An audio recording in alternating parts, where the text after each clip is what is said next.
So I recommend for this next assignment that you use graphing paper or graph paper because you want your graphs to be pretty accurate, and if you don't use graph paper, that's going to be a little bit more challenging.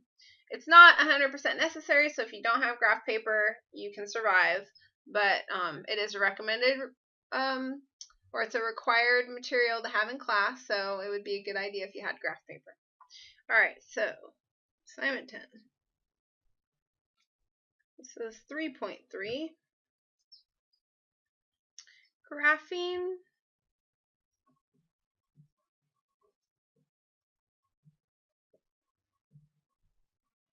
and solving systems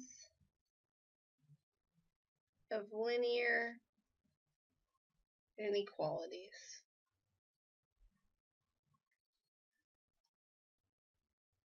Oh, another thing I would recommend having is a couple of colored pencils or highlighters or colored pens so that you have some different colors to reference. Your essential question is how do you find the solutions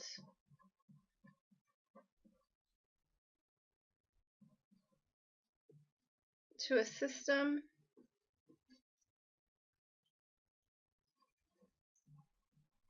of linear inequalities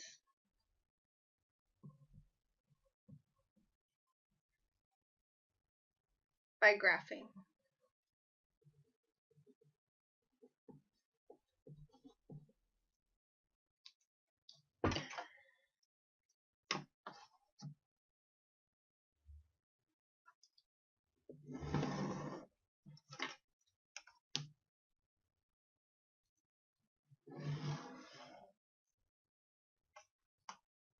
All right, so what is a system of inequalities or system of linear inequalities? So a system of any equations is basically two or more equations, okay? And a system of linear inequalities is going to be the same way. So a system of linear inequalities.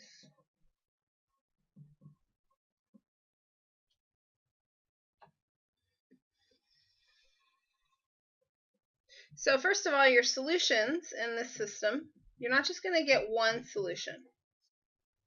Your solution is going to be an ordered pair or any ordered pair that satisfies each inequality. Let me not do an arrow. Let me do, how about a colon? Okay, so these are the solution, or I should say solutions, are going to be any ordered pairs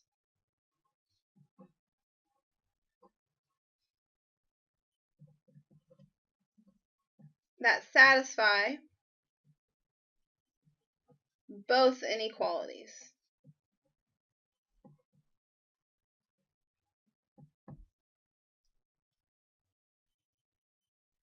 And the best way to do this is to graph it, because the graph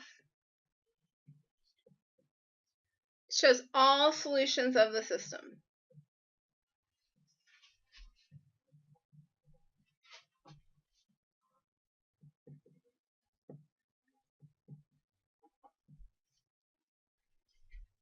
So basically, it ends up becoming a region of the coordinate plane. Because if you remember, in inequalities, we shade, right? We shade up, we shade down. So it's going to be this region where the two graphs overlap and where their shading overlaps. Okay, so let's see an example of that.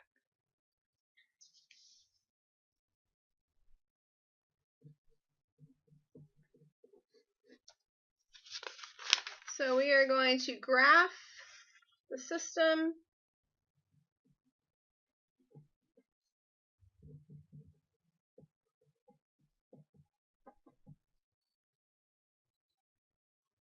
Okay, so this first one we'll do is x greater than or equal to -1, and y greater than 2x plus 2.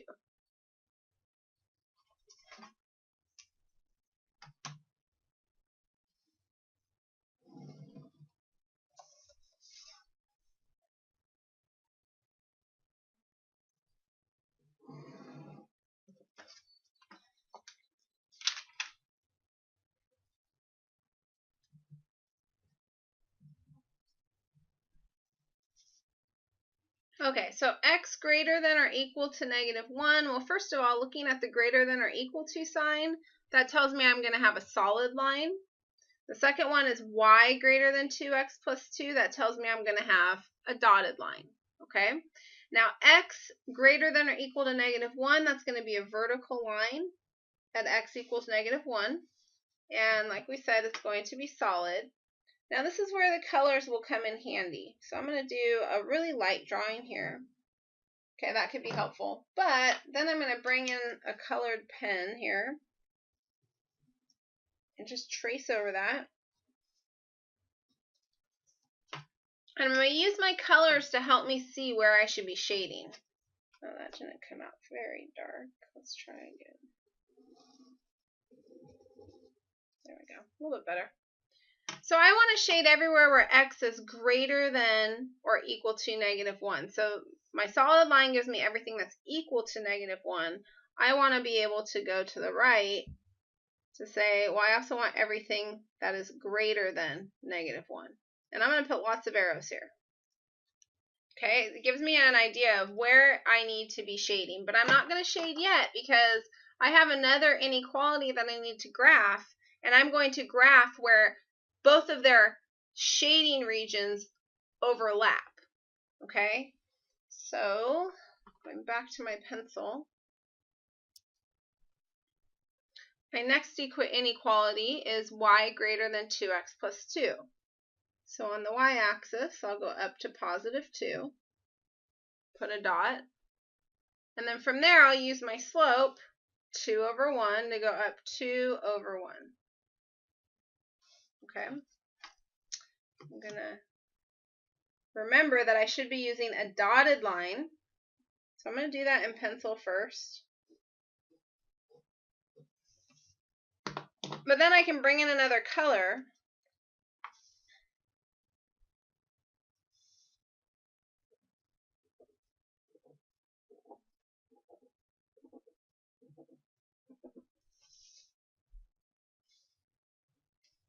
And now I want y greater than 2x plus 2. So where is y greater than? Well, I have a couple of ways to do this. One is to shade above, right? Because I want all y's that are greater than where this thing intersects the y-axis. So I know that it's going to be up here. Okay, and I can even show over here. My other way, in case if you missed it, is to just double check. Okay, so I can say, well, what if I tried? What if I tested? I like to test 0, 0 to see if it's a solution, right? So instead of saying, oh, just y greater than wherever my y-intercept is, and that being a little bit confusing, I can say, let me test a point, any point, and if that point works, that's what the area I should be shading. If that point doesn't work, then that's the area I shouldn't be shading. So if I tested 0, 0 on the second inequality, I would have 0 greater than 2 times 0 plus 2. Well, that would be 0 greater than 2. That is not a true statement. So I should not be shading over here. Instead, I'm going to shade the region where my arrows are telling me, which happen to be up here. And I knew that just by looking at this inequality. So there's two ways to go about figuring out where to shade. Okay, so I'm going to shade the region now where both my green arrows and my red arrows are showing me to shade. And that's the only region I should be shading. Right? And so that means that every single point, and this goes on forever, right? Both of these graphs go up forever. So this shading region goes on and on forever. But any point in this region will be a solution to both of these inequalities. And if you don't believe me, let's check it. So how about if I do 1, 2, How about if I do 0, 3? Let's just check and see if 0, 3 is a solution to both. Okay, that's just a good way to double check that you've shaded the right area. Okay, so I'm going to check the point 0, 3 because it is in my shaded region. Okay, so if I plug in, let's see, for this one, it's going to be 0 greater than or equal to -1 because there was no y in this one. Is that a true statement? It is. And then my second one will be 3 greater than 2 times 0 plus 2, or 3 greater than 2. And that checks out as well. Okay, so that's a way to double check to make sure that you're actually shading in the right area. How about we do one more of these?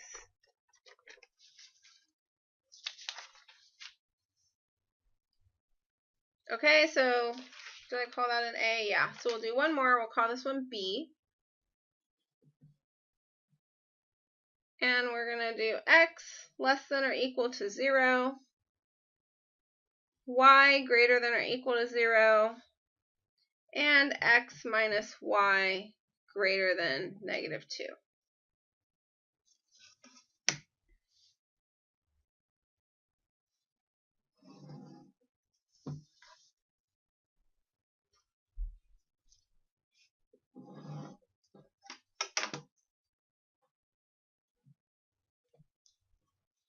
So x-axis and y-axis. All right, so starting with x less than or equal to 0. Well, x happens to be, or x equals 0 happens to be the y-axis, right? So my first inequality is basically just the y-axis. And it's going to be solid because it's got that or equal to.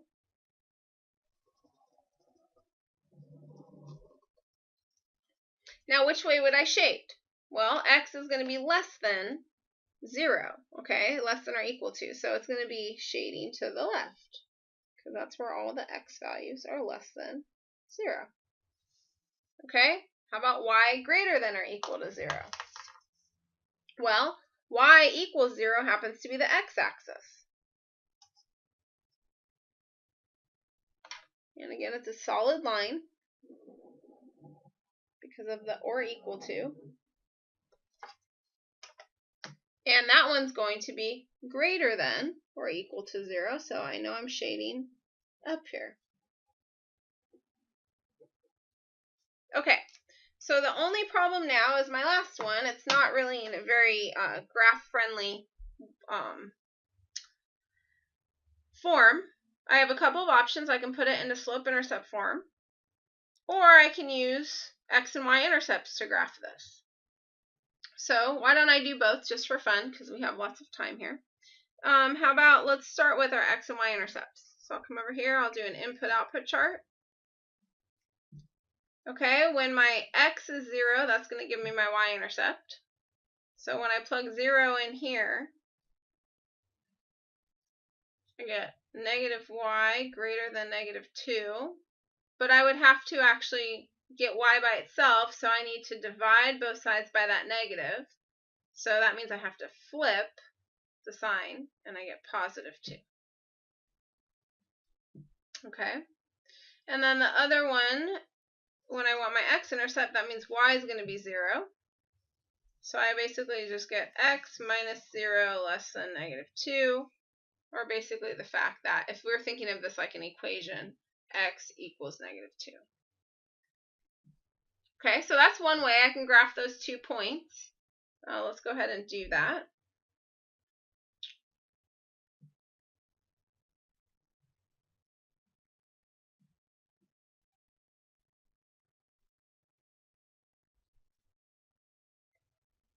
This way, if I do it this way, it makes it challenging to see where I'm supposed to actually shade. And that's where you might want to plug in a point to double check. So my graph is going to look, let's see, and it's dotted, right?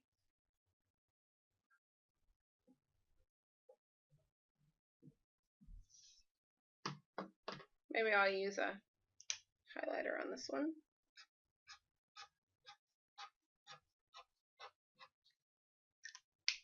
Okay, so my question now is, well, where do I shade?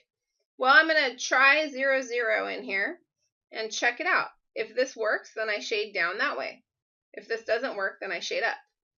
Okay, so I'm going to plug 0 minus 0 greater than -2. So 0 greater than -2.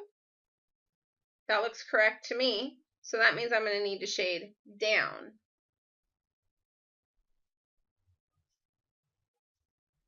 Now let's just double check that, just to show you guys another way. So some of you like to really put things into slope-intercept form. So I'm going to take this and put it into slope-intercept form. So x minus y greater than -2. I'll subtract x from both sides. And then I'll divide by negative. And when I do that, the sign has to flip.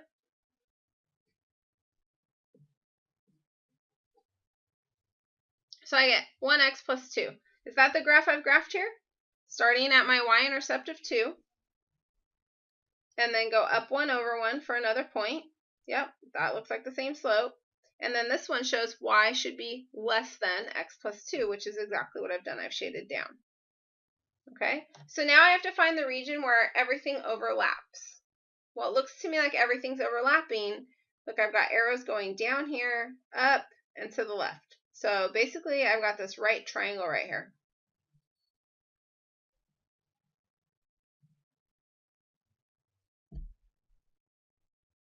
And then I can pick any point in here and I can double check it just to make sure. It's a little bit more tricky. You'd have to find one that's not on a dotted line. So maybe we can do like check 0, 1.